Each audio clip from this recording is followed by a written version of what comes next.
Frame. That's trippy. It is trippy. I'm tripping out a little bit right now. You look like you're on a talk show. I know. I feel like I'm on a talk show. We have our first in-person guest ever. This is Sunny. Sunny has gracefully decided to join this lovely professional podcast where we're definitely not sitting in my patio furniture because these are the only 2 chairs I own that are the same height. You look great. Is your air conditioner on really loud? Yes, and I can turn it off. Okay, perfect. Women in tech, we can do it. Women in tech, but not in air conditioning. Women in HVAC. Welcome back to another episode of Teacher Quit Talk where all of us quit. Woohoo! We keep accidentally having on people that haven't quit, but then we try and convince them to. Not recently. No, I've been pretty good about it. No, you have. I'm Redacted. If this is your first visit to our studio, Fraz is Fraz.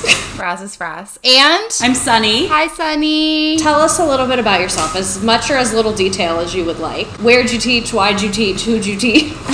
So I taught English language arts to 6th, 7th, and 8th graders. I was teaching 3 grades, but I was also teaching honors and regular for each grade. This is like a terrible confession, but for my honors kids, I would just like make it a little bit harder. If like in the regular ed class, it was like write 5 sentences, to honors, I'd be like 7. That's what I ended up having to like do. They had like different, I'm like already forgetting the terminology of teaching. That's good. Make room for better shit. Your brain deleted it. Yeah, so during DI, I had to make specified lesson plans for the different honors and regular and for each group within And they were like, hey, we know you have honors and regular ed and 3 grade levels, but if you could also subdivide every group into 5 groups and then differentiate in those groups also, that would be great. That's basically was my life for 2 years. Shocker you didn't stay. Yeah, I can't believe I survived that long. Once I commit to something, I'm like, I'm going to finish this out. I'm like really hard-headed that way, so I was like, I'm going to finish this. I'm not going to like quit mid-year on my kids because I really did love my kids. That was what kept me there, but I hated everything else about teaching. I did a PD at the school that you taught at. It had just appeared to be a really intense environment with a lot of emotional needs that weren't being met. And then I remember like a couple weeks later, I saw you doing yoga with all of your students. And I was like, that's not the same school, is it? I was like,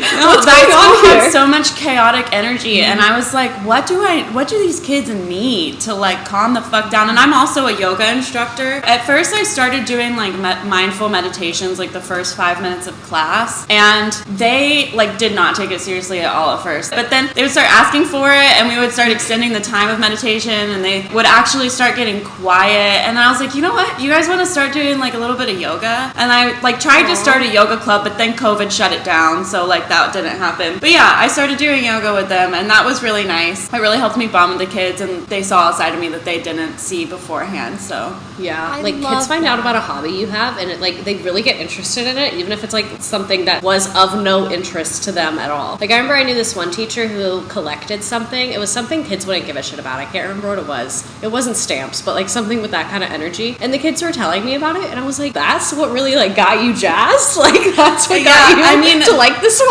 what I learned is like, if I wanted my kids to be excited about something, I had to be excited about it. So if you're excited about fucking stamps, like you're truly excited about it, like yeah. they're gonna know if you're not actually excited about it. If you're just faking it, they're gonna know. Yeah. I'm truly excited about yoga. I was really excited about sharing that practice with them because it's been such a like awesome journey for me to go on myself, and they picked up on it and they were receptive to it. It just took some time, but I hope they're still doing it. I bet at least a couple of them are. Kids really do respond so well to meditation and mindfulness and yoga and all of that. I did it too. They loved it. It makes a difference. Yeah, they definitely pretended to hate it at first. Sure. Some of them pretended to hate it, like even when we got into it, but they would still like fall asleep. These kids are like cracked out like 24/7 on like Red Takis. Dye number 4 Yeah. and like Splenda. They're Yes. like on the ceiling at all times. So I'm like, if I can get you guys to fall asleep, like I know that I'm doing something right. Yeah, and they're like middle school. That's hard because they're so self-conscious. You can't fall asleep unless you're actually relaxed. Yeah. If you're freaked out about what everybody thinks of you, you're not gonna fall asleep. Yeah, well, I got lucky because because I did teach 6th, 7th, and 8th grade, my 6th and 7th graders from my first year, I had them again the next year. So we had a lot of time together. When I left, my 6th to 7th graders, they were my babies. Like, we had the best, like, dynamic my second year. It was really hard for me my first year. Like, every first year teacher has that experience, I'm pretty sure. But we had a great, like, culture going the second year. And, like, I was really sad to leave them, but I was not sad to leave the system. Yeah, you said your school was really chaotic. What do you mean by chaotic? What were the vibes? My principal was like a nut job. I mean, he just didn't take responsibility for anything. Like, there was a fellow teacher that I was really good friends with, and he said he walked into the office several times and he's just like on Netflix. And I'm like, what the fuck are you doing? Like, you're at work right now, dude. Like, did you realize that? Yeah, and there were like obvious affairs going on, like between him and like one of the staff members. Oh my Stop. God. And he would like call her sexy mama publicly, but he was married. Ew! Does he know that he's at a school? When you say he called her sexy mama publicly, like in an email, like in a staff meeting, like No, what do you? It wasn't that public. It was just like, you know, you're in the office, you're like talking about your box, grabbing your papers, and then like someone's like, hey, what do you want for breakfast? And he's like, whatever sexy mama over there wants. Ew! Stop. And he was married? Men have no shame. Yeah. I feel like the qualifications to be a principal, it's they like take the people that like failed the psychological test to enter the military and also people that cheat on their spouses, and then like that Venn diagram, they're like, you should lead a This is school. perfect. This is great. What year was this? 2019, 2020. It was before we were even teaching from home. We didn't start watching Netflix at work until we were home teaching. He was ahead of the game. No, he had the Roku in the office. But beyond that, like, he would send like really nasty emails. So like he would be so hands off. We wouldn't hear from him for like half the quarter. And then those people would come in. What's their names again? Oh, the district. The district. The district would come and like pick random rooms to walk in and then like look for things in that room but not talk to you about it, and then like make a report of everything that was missing. Yeah. So I would, by hands off, I mean like I would be calling the office because there's a fight in my classroom my first year. No fights happened my second year because I had that shit on lock. But my first year, I didn't know what I was doing. I didn't know how to get respect. And there were a lot of fights in my classroom. And I would be calling the office, trying to get someone up there to help me with a fight because I have a kid bleeding on the ground. And no one would come up. They'd be like, well, welcome to education, Miss. I hate when they said that. About kids getting beat up in the classroom and no one's coming to like... It's not like you were like, oh my god, the books I have, the spine is cracked. And they're like, welcome to education, where that's like kind of a fun little jokey joke. It's like there is someone's child on the floor bleeding. Like, I am concerned that I'm the only one concerned. Or something that happens to us. They always say, don't touch the kids, don't get involved. It's But like, then- just let let The them. first time that I heard that was from you, I think, Redacted, because, you know, in elementary school, nobody talks to us about what to do or not to do during a fight. Like, we are not allowed to restrain kids. We know that, but, like, the logical response for my brain is always like, we'll get in between them. Because if you can't touch them, what are you going to do? I had pretty on top of it security at the school that I taught at, and I never had a fight in my room. I had 2 almost fights. And the first one, I broke up, and they were like, hey, it'd be awesome if you could never do that ever again. Because the kids were, like, up in each other's faces, but they hadn't hit each other. So I, like, got in between them and, like,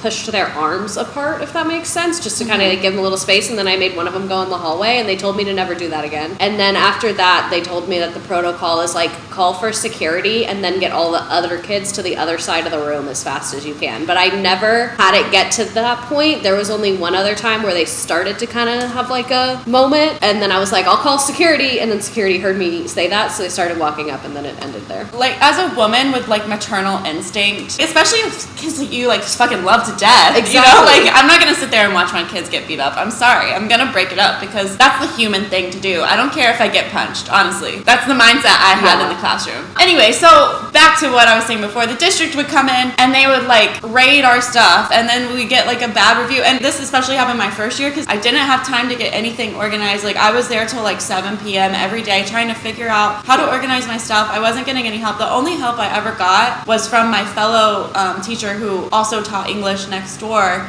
and thank God for her because she would stay with me late and like help me figure it out. It wasn't her job to do that. But it's always other teachers who have our back. And then we would get like like the nastiest, most unprofessional email I've ever seen in my life about like how we were like shitty teachers and like this, that, and the other thing. It was just such a toxic environment. I'm like, how are you gonna like not give me any support, not tell me what to do, and then all of a sudden you're on my ass? And then they were in my classroom like all the time after the district came in. I'm like, we could have avoided all this if you were just giving me the support I needed from day one. Right. Or even like an email with a list. Right. Like, yeah. you like literally, if you had just told me what they were going to look for, I would have done it. The district would come and rip you apart, and then your absent principal would be like, this is all your fault. I've never loved you, and I couldn't have done anything to prevent this. Pretty much. Yeah, pretty much. And like, he was just very aggressive. And not just him, my AP as well. My AP my first year was really good. Like, not really good. She was better. She was average. It was amazing. Let me, like, pick a better word here. She was better. She was a little bit more present. I could ask her questions, and she was softer. She didn't have nonviolent communication. When my AP my second year would, like, come in my classroom and, like, see a kid, like, putting his head down. And, like, this example was, like, literally one of my, like, best, most quiet, respectful kids in my classroom. He finished his work. When my kids finish their work, I let them rest because that's what I want to do when I finish my work. I don't want someone to give me more work to do just to fill my time. I think that that should be rewarded. So he finished his work, and his work, by the way, was on iReady, and he had finished it. I let him put his head down. She comes in, and she's like, what's he doing? And I was like, he's resting. And she was like, is he done with his test? And I was like, yeah. And she was like, what did he score? And I was like, I'm not telling you that in front of the class. And she comes over and looks at my screen, and she goes, is that him in the red? In front of everybody in the classroom. And I said, I'm going to take you outside. And I took her outside, and I was like, don't you ever come in my classroom and do that again. That was crossing the line times 10 for me. I was so upset about that. Out of every choice she possibly could have made, why that? Like, what possessed her to... I don't know. And then like, when I took her and, like, brought, like, my principal and everyone in a meeting, she denied all of it. She tried to gaslight me. She's like, well, maybe you just received it that way. And I was like, no, I didn't receive it that way. It was what happened. It was factual. I can bring every single kid in my classroom in here to back me up. But I don't think you want me to do that. It's such a power move when you threaten to bring in a kid to back you up because they back down really quick when you do that. Yeah. Like, I had not a similar situation, but I had a time where they were like, that didn't happen. And I was like, I have 70 11th graders who would disagree with you. And they were like, we can talk about it. Let's get through this. Like, I was like, oh, suddenly I'm not a liar. She was like, yeah, well, I apologize that I came across that way. I was like, no, you didn't come across that way. You were that way. Yeah, don't let them gaslight you. I'm so glad you said that. There was never any accountability, but I will say that she never crossed me again. So I was really proud of myself. Teaching really taught me how to like build up my boundaries and stand up for myself, which I took to my next career path in exotic dancing. So yeah, do you want to talk about your next career path? Like, so you were teaching for 2 years. At the end of the 2 years, was that like a hard decision, or were you already like... I was so confused. I was really so confused. I was so lost, especially when we went back after COVID, when we went back physically. Like, I had a whole mental breakdown. I was dating someone that broke up with me because he was like, you're fucking crazy. And I was like, I'm not crazy. I'm like going through shit. You're like, I'm not crazy. I'm just a victim of the public school system. Public school system. I was like, I promise I'm not like this all the time. I started like just really going in on like a spiritual path, and I was like going to a lot of yoga. I was like going to retreats. I started teaching yoga at retreats, and I met a pole dancer at a retreat in December. So like a few months after we went back to school. So I was like, I can't survive this unless I'm like essentially in spiritual psychosis. So that was like that was my mindset at the time. I was like, everything is aligned, everything's gonna work out in my favor, and you know what? It did. But now I look back on it, I was like, I was fucking crazy. I was going through it.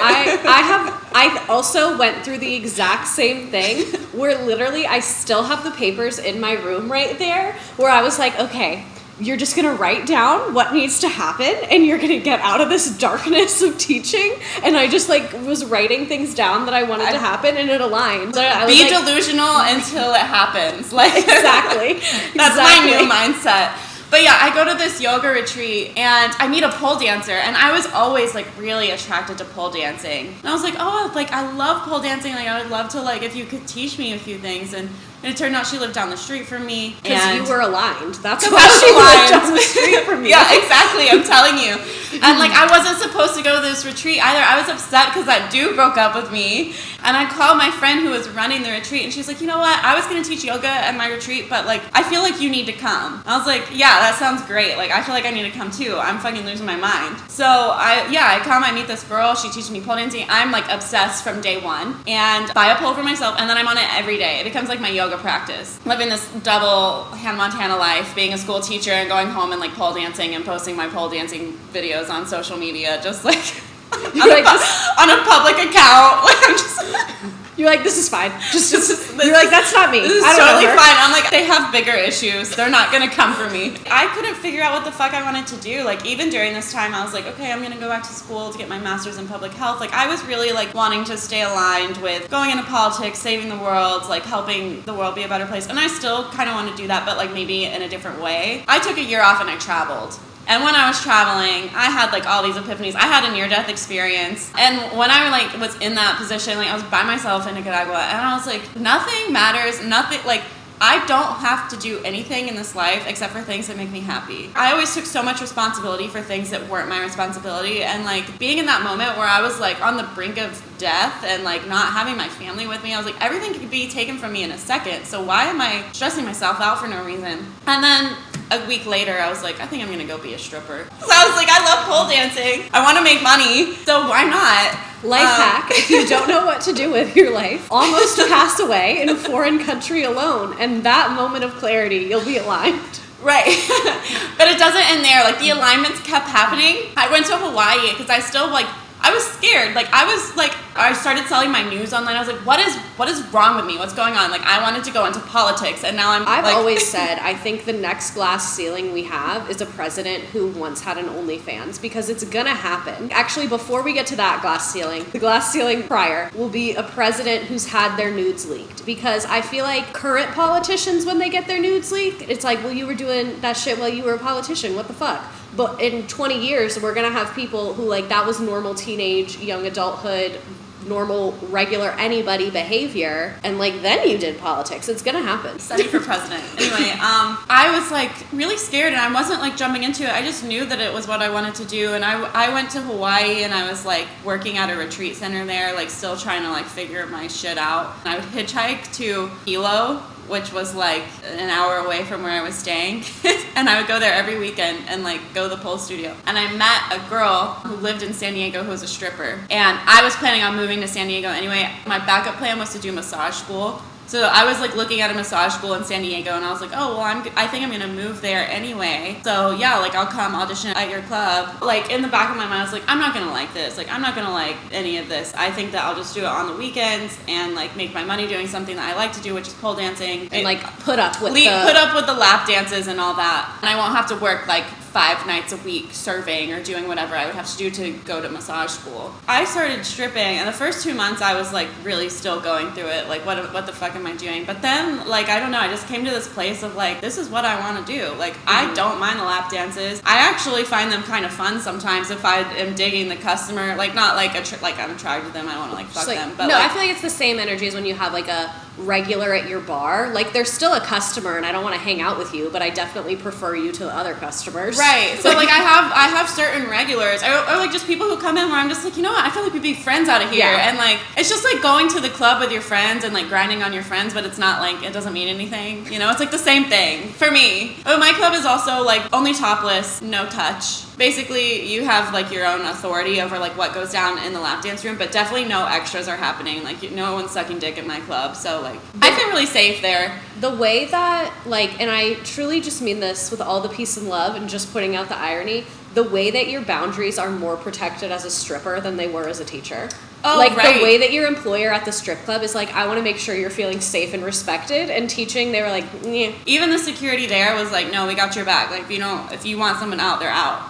And I was like, fuck, like, I couldn't even get security in my room when there were kids fighting. Like, I definitely found, like, a lot of empowerment with dancing. I quit massage school because I was like, fuck, I just want to, like, make 6 figures and invest and, like, enjoy the rest of my 20s. And, yeah, so that's where I'm at now. It's an incredible journey. I just constantly surprise myself. If you had told, like, 20-year-old me that was, like, really into, like, doing nonprofit work and graduating with a near-perfect GPA, I was so focused on school and on my career that I was going to quit it all and say fuck it and become a stripper. Like, would be like, what?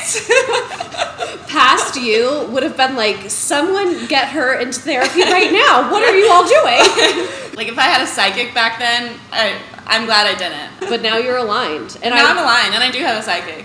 Exactly. Now is the perfect time to have a psychic. And I also will say I loved seeing your journey of your career because, I don't know, I feel like I saw your experience at the same time that I saw a couple other people make like career changes and things, and it kind of just opened my mind that not everything has to be so linear and like planned and like a perfect trajectory of up and up and up. There's so many ebbs and flows in a career, and like maybe for one job the benefit it's giving you is a lot of money, and maybe for a different job the benefit it's giving you is like a lot of purpose and social connection. And it just kind of showed me that like there's so much value in all these different career fields that you might not think of as being like a connected or a next step, but like you have to kind of prioritize what value you want to take out of your job, which in this case is like joy and feeling safe and respected. Yeah, well, I wouldn't say that I feel respected all the time. It can be degrading at times. Like, I'm not gonna like sell that lie that like stripping is like glorious, and like it takes a certain type of person. You have to have really strong boundaries.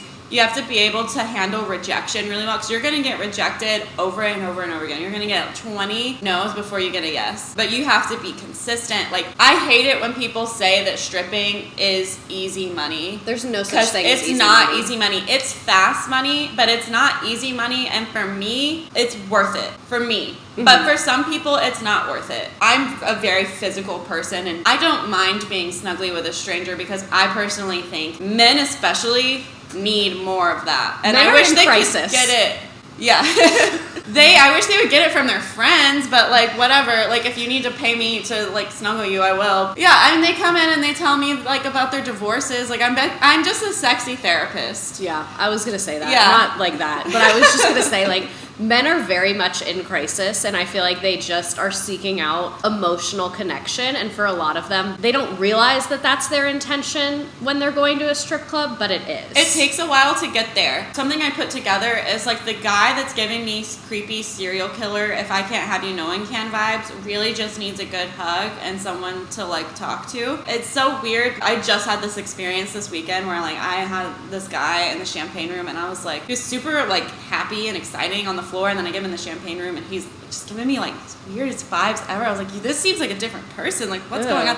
I got scared, and then he told me some really dark shit that he was going through, and I was like, that makes sense. You're drinking, like, you wanted to come across as this big bag strong guy who was gonna like be, I don't know, like daddy energy, but really you just needed like someone to hug you and someone to tell you that like you need to put yourself first and you need to see your worth and like all those things. Just validate. I see that play out a lot where they come in and I'm like, okay, you're fucking crazy. I'm like scared, and then they like turn into this like sobbing like mess, and I'm like, oh wow, like you're like, wow, that's what that was like. You're like, that violent aggression I was feeling the moment you walked in the door, you're just actually a puddle of tears. You're just actually really sad. Like, this is how that manifests for you. And I mean, yeah, I used to like want to think that like women and men were more alike, but like we are so different. We're so different. So different. And I think that like coming to that conclusion is like the best thing that women can do. I have men issues. Like, I could never do the work that you're doing because I would like scream at them. Like, I think it takes so much emotional regulation and like professionalism in that industry that I just don't possess. But anyway, I digress. The thing that like has made me able to interact with men and like hate it so much less is like setting the expectation in my own brain that they are looking at the world through a completely different perspective, and I have to be as explicit and literal as possible and say exactly what I want and exactly what I need, because you cannot have any faith in them to read between the lines, because I think we just interact so differently. Yeah, they're a lot more black and white than we are, but at the same time there's so much like inner shit that they don't access. I feel like men could have so much more depth, and I have met men that do have so much more depth than the majority of men that you meet. I just feel like, you know, they say that patriarchy doesn't work in men's favor in all cases, and that's really like what stands out to me the most, is that like they really are kind of starved of a lot of like the human experience because they're not able to express in the same way that women are. I was thinking that same thing. I don't remember why I was thinking about this, but one of my friends had a parent pass away, and like her friend community really rallied around her and was like hugging her and taking meals to her apartment. And I was just thinking about like if she was a man, I don't know any male friend group that would have that kind of emotional support towards someone and that like emotional raw vulnerability. And I think that men really a lot of times only get that like from their intimate partner and not from anyone like outside of that. Yeah, and that's why they come to the strip club.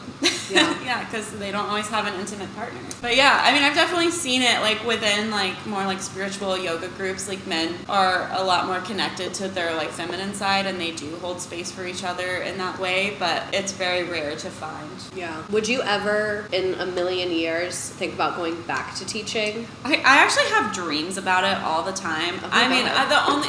Not because I want to, but I think it's just in a world in which I were getting paid more to do that work, I would. Mm-hmm. But like for the money, it's not worth it. Like it's not worth the stress. Honestly, in the States, we're putting our lives at risk every time we walk in the school building. I just don't find that to be worth it. For like, you would have to pay me 6 figures, and I don't think that like that's a big ask. No, I think it's not at all. If we want the country to turn around at all, we need to start prioritizing education, because that's why it's going down the shitter. We don't give a fuck about education, and then you know what that produces. To me, paying teachers $100,000 makes 100% sense, and I can't see a reason why you wouldn't do that, because to me, like, in pretty much any field, $100K is like the starting salary of someone who's considered like respected, qualified, and important, and super needed. You know what I mean? But that's like, the thing. That's like a senior level title, and I hate that when we hear paying a teacher's $100,000, it's like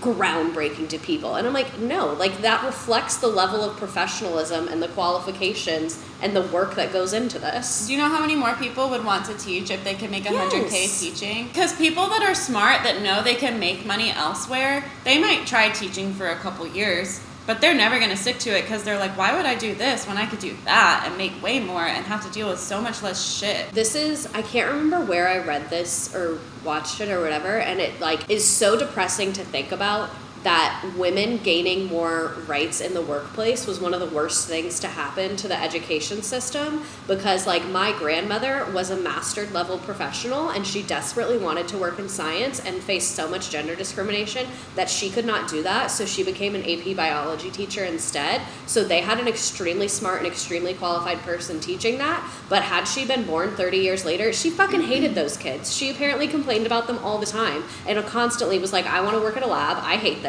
but this is the only job in science that I can get, and I want to do science, so I guess I'll put up with it. How many people today, myself included, that have that passion for anything, and you realize like, oh, teaching isn't gonna pay me what I'm worth, but if you were stuck and that's the only way you could have a job, that's what you would do. Damn, I've never thought about it through that lens. Isn't that horrible to think about? Yeah, that's so horrible. Poor grandma. I feel like she would be so mad that I taught. She'd be like, are you fucking kidding me? She'd be like, you're less educated than me and you're teaching? What's wrong with you? People don't respect teachers like that. Like I've heard so many people say like, oh well, those who can't do teach, and like that's the opinion that like the majority of people have about teachers. They're like, oh, teachers don't really know shit. But Yeah. like, why does that make sense in people's heads? I think in, I don't know, brain science, like the best way to know something is to teach it. People who teach something know it way better than anyone who has never had to explain it to another person. Not to center men on this podcast, but my boyfriend used to be a financial advisor, and he said that when he started being a financial advisor mentor for younger financial advisors, it like made him so much better, and he saw everything with like a different perspective. And so it's disgusting that people are like, oh, those who can't do teach. What can you do? I love this. I think it's so cool, like just listening to your journey, and like your job now obviously has struggles too, but just it's good you have people in your space now hold your boundaries and make sure that you're safe, and just that's what everybody should have in their workplace. Yeah, and again, every club is different, so I just want to reiterate that there are clubs that are absolutely not safe, and there's girls being trafficked, and I always want to shed light to that, because I'm really privileged to work in the club that I work at. I feel really safe, and I'm really grateful to have that opportunity to choose sex work and feel safe in it, but that's not the experience for everyone. And I just want to highlight that because that's something that I'm really passionate about seeing a shift in. I would love to see sex work more regulated and more respected as a profession. We're also even talking about the differences between California and Florida. I work in real estate now, and we were looking at this house, me and my coworkers, and everyone was like, what the fuck is this house? This is so weird. No one could figure out what it was because there were a gazillion cars outside, and then the furniture in each room was just like an odd setup, and they were like, this makes no sense. No one would ever live here with this furniture. Like, there were like way too many bedrooms and no kitchen. Like, it was just weird. And then I told them, I was like, I bet money that they staged this house to shoot porn in it, because in California, sex workers are way more protected and way more regulated than they are in Florida. So a lot of companies choose to produce in Florida over California so they don't have to deal with like workplace safety and being a decent employer. Yeah, California definitely has some like solid things in place to protect sex workers. And I came to dance here and I saw it's like going from one extreme to the other. And because I have been dancing for like almost a year now, I'm pretty good at like holding my boundaries, and like I can go to a club that's like dirty or dirtier than mine, at least, because pretty much all of them are dirtier than mine, and still uphold my boundaries and like keep myself safe and like comfortable to an extent. But it's crazy how much more unregulated it is here. The clubs here truly have like brothel energy. We want the safety vibe, not the brothel vibe. The club here that I went to is supposed to be the cleanest club, and they don't want you to do extras. They'll say you'll get fired if you do. Girls still do it, but there are other clubs that literally have champagne rooms with a bed in them, with a shower in them, hot tubs, and I'm just like, how do they get away with that? Because that's like obviously a brothel. Like, what champagne room needs a bed and a hot tub and a shower? Like, that's crazy. Like, how do you even get your liquor license? Like, has a government employee ever walked into this building? That's just so, like, it just speaks to how unregulated Florida is in so many ways. In so many ways, Florida is so unregulated. I did fine there just because it wasn't my first like stripping job, and I know what I'm doing and I know how to like say no. But I would never want to see, like, I saw so many like young like 18, 19, 20-year-olds coming in. I would never want to see them working there as their first dancing job. I feel like any job that you have to have such like good emotional skills and boundary setting skills, I feel like maybe just everyone needs a frontal lobe. Like, maybe we don't have that job till our brain is done growing. And I think that that's fine. I have a therapist that works with a lot of sex workers, and she was like, honestly, I think every person before they go into dancing, they need to get like a mental health clearance. It really does. Like, if you have an addictive personality, like, you're gonna get suckered into a lot of shit there, and you might end up losing money, or like you could overdose. Like, get roofied. Like, there's so many things that could happen if you don't have like your shit together, you know? There should be like a strippers union that pays for that. They're actually trying to unionize in LA. But the thing is it's like, it's kind of a double-edged sword, because they actually succeeded and they got a law called AB 5 passed. And basically they wanted more rights for the dancers. Mm-hmm. But something I love about dancing is no one can tell me when to come in. I go in when I want to. Nice. Yeah. And that's great, because I like really value freedom, and like I love just being my own boss and like deciding that for myself. Mm-hmm. So yeah, no one can tell you when to come in. You could go in whenever you want, and no one really knows how much money you make. They can have an idea, like if you get like a bunch of champagne rooms, like they might know a minimum of how much you made, but they don't really know how much you made. Yeah. And they can't force you to tip out based on that. I mean, you have to tip out a little bit, like no matter what, but they can't like be like, oh, you make this much, you need to tip out 30% of that. It's not like the restaurant industry where they print your receipt at the end of the night and like denote, oh, you made X amount percentage tips on this. Like, it's not like that. So what the girls who unionize, and I don't think they meant to do it, they truly had the best like intentions in like unionizing, but they got this law passed that like you have to be employee status now. You can't be a sole proprietor. Oh. So you have to be W-2, not W-9? You have to be W-2. Oh, that's a whole different world. Yeah, and they can choose your schedule, which dancing is super hard on the body, and it's really hard on your like head too. So like I can't imagine someone telling me that I have to come in 4 times a week, because sometimes that's just not possible. Like sometimes I'm too sore. Sometimes I've had something shitty happen the week before and I need time to process and take time to myself. At the end of the day, some dancers might prefer that. I personally would not, and I would prefer to have the choice to be a sole proprietor. But like with the law that's passed, now the clubs there are not so good because all the dancers left to go somewhere else. I feel like following you on social media has like opened my mind for some reason, because when I saw you like go and travel, I was like, oh my god, I'm so jealous that she's taking a year off to travel. And then I was like, bitch, you don't have any fucking kids. Like, what is the difference between you and her? Anybody could do it. I was like, I could sell all my shit and travel, and I haven't done that. But like seeing you do that made me remember that like that is always a choice, and that like you're not nearly as locked into things as you feel that you are. Especially if you go traveling. I mean, this again plays into like privilege and money, and money. But like if you are traveling like Central and South America, it's a lot cheaper than traveling other places. I was making money along the way, but I left with like 6 or 7K, and I was like, I'm just gonna travel till it runs out. And I was like tutoring online and like doing random things, random gigs for money here and there, but not that much. That's impressive. But it's possible because I would do work trades. Yeah, and so I would like travel for a little while, and then I would stay put somewhere doing like a work trade. Like I said, I worked at a retreat center in Hawaii, and then I did another work trade with another like Ego hotel in the Dominican Republic. And it was kind of nice to like take those breaks too from like constantly like being on a bus and going to a new place. I also admire your adaptability. I think I react a little dramatically if I don't even have like my Stanley Cup within 10 feet of me, so I think it would take me more than $6,000. That's probably like one of my like favorite qualities about myself, is that like I know that I can literally do anything because I am very adaptable. It's an impressive quality to have. Thank you.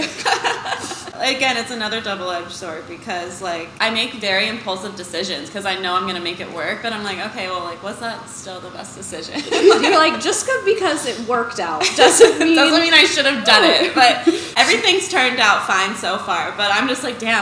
Sometimes I'm like, I'm really impulsive. Like, I can't believe I did that.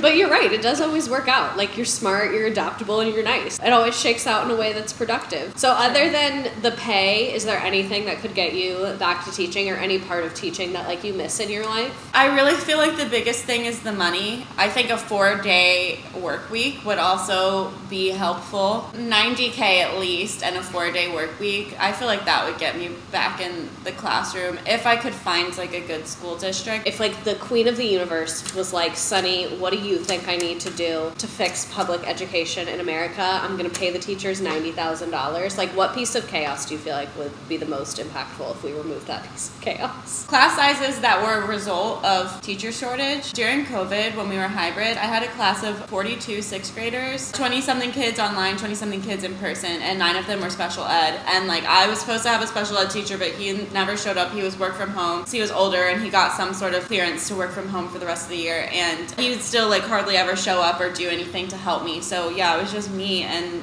it was so hard. But yeah, I think that was my biggest struggle. Like, I really thrived in my classes that were smaller. The honors classes I had were sometimes like 12 to 16 kids, and like I think that is like really ideal for a classroom setting. And it was ideal for me as a student because I tried going to public school growing up, and I have ADHD, and it was too stimulating to be in the big classes in public school. Like, my mom fought like tooth and nail to make sure that I could go back to private school. I would have to get pulled out. Sometimes we couldn't afford it. My parents were going through a divorce, and like it was a mess, but I would always end up back in that private school, and I always made like straight A's there. But if I went to the public school, it was straight C's because it was just too overstimulating for me. There was too much drama going on. Like, I just really think that a smaller classroom size is probably best for the majority of students. So there's like a rule that someone told me that they were like, oh, a kid can focus for the number of minutes that corresponds to their age. So like a 5-year-old, you got 5 minutes. A 15-year-old, you got 15 minutes. And I feel like that same rule is like really applicable to class size for age, because like when I taught toddlers, even though I only had 4 of them in my class, I like felt like I was drowning because like one person can't take care of 4 2-year-olds. That's ridiculous. Yeah. And then with high schoolers, I had a class, the biggest I ever had was 32. That was rough. But my favorite class size, which is what I usually had, was like 18 to 20. And I feel like around like and then you're saying with middle schoolers, like that 12 is a really good number. If they paid people more people would show up to the classroom and they would be able to have smaller classrooms. I wonder if like Joseph Biden passed an order that said like the minimum teacher pay is $90,000, how many people would come out of like research fields and like science fields and like museums and like people that do like copywriting online. I feel like people in corporate America, like people would come like out of the shadows and be like, oh my God, I want to be a teacher. I can do it and pay my mortgage. I feel like there are a lot of people that would do it if it paid better. And you get the summers off. That's like an instant sell. $90K and I get the summers off. Hell yeah, I would totally do that. Why aren't we in charge of recruitment? I don't know. Is there anything else you want to share with the lovely people of Teacher Quit Talk land? Do you have any advice? Just like follow your heart and like don't let like your logical brain stop you from believing in what's possible, because you can literally do whatever you want. There is no reason to stick to something that makes you feel horrible about life. There are so many opportunities out there. As like daunting as it might feel to like start exploring, if you make the decision that you want to do something, it will all align as long as you're taking aligned action. Me and you are kind of the same way, where we say like, oh, I need to be aligned in this and like my intention. And I feel like a lot of people are like, oh, you think you can just think it and then it'll happen? And that's really not what any of us are saying. No, we're saying like if you're in the mindset of thinking about it, that'll be reflected in your actions as well. There's a lot of people that are like, oh yeah, all you have to do is write down what you want. And it's not like that. Like, yes, you do have to write down what you want, but you have to take the baby steps too. Like, you have to like take the initiative. There's like an equation to like manifestation. I almost hate that word now because like it's so overused and like it's used in the wrong way, but it's intention, vision, and aligned action. And that's how you get to where you want to be. It's not just the intention and the vision, it's the steps. You can't forget the steps. This is a very like, I feel like people are going to listen to this episode and be like, normally this podcast is just squawking, and I feel like actually really informed and enlightened about my spirituality and my life from this. So thank you. And sex work. Exactly. Yes. You'd be surprised by how many witchy strippers exist. Oh, I believe that. Yeah. I don't know that I'm surprised by that at all, actually. I was surprised because I feel like the stereotype that I was shared was like, don't make friends, go there, do your job. Everyone there is there for themselves and they don't care about you. And that's just not the experience I've had. Most strippers are extremely kind. I'll like meet this double-caked stripper and she looks like someone who I would have thought before was very unapproachable because I had those pre-existing judgments. But I go up to her and she's like this like spiritual badass babe who is like a hot succubus, you know, like A friend for life. And yeah, and I'm like, damn, like I'm so sad that I like used to judge people like so quickly before. And I'm sad that I came into the stripper world and I really didn't make friends there for like 3 months because I was like, I don't want to be involved with any of you. I don't trust any of you. But yeah, a lot of them are like, I call us the astrology hoes. There's like a corner in the dressing room where we all like hang out and talk about astrology. Yeah. That's cute. Awesome. Because I used to like kind of struggle with making friends with girls, and like I've never connected with a large group of girls so much. Like I was like, I relate to strippers more than I relate to like any women, and I don't know why. It's been a really healing experience for me to just like be friends with strippers. Aww. Yeah. I love a healing experience. One thing that's really good for creating genuine human connection that I think probably isn't the healthiest thing in the world is having to be like on stage and then off stage with someone, whatever that means to you. So whether it's in like a performance sense with something like theater or stripping, or if it's like in a customer facing thing, like being able to see someone and work with them in an on-stage way and then watching them drop their guard, I think it makes it a lot easier to start to be more vulnerable and connect because you're already doing like the first step of being like, oh, we're not around the customers together. Right. Maybe anyone that's having conflict should just have to like work at Starbucks with the person they're in conflict in. Oh God, Yeah. no. That might make it worse. I'm not working in the service industry with an enemy. Okay, so maybe not Starbucks. Maybe do like a theater performance. Yeah, I think that would be better. Like have to do improv together. Improv has to be a safe space. You can't. I don't trust my enemies. She's a theater kid. Yeah, I am. We have a theater kid on the call with us. Well, this has been another exciting episode of Teacher Quit Talk. Thank you for listening. If you're on your way into work right now, just know that you can literally do whatever you want if you're aligned. Mm-hmm. Yeah. And you are not held there. Like, it might feel like you are, but you are not. You are not. If you take away anything from our last 2 episodes, it should be that you are not stuck where you are. You just aren't. It's a lie. Flap your wings and fly, like the ducks in the first episode of Sopranos. Maybe it was the second episode. I love ducks. Bye! Bye! Thank you for coming. And then we stop the recording.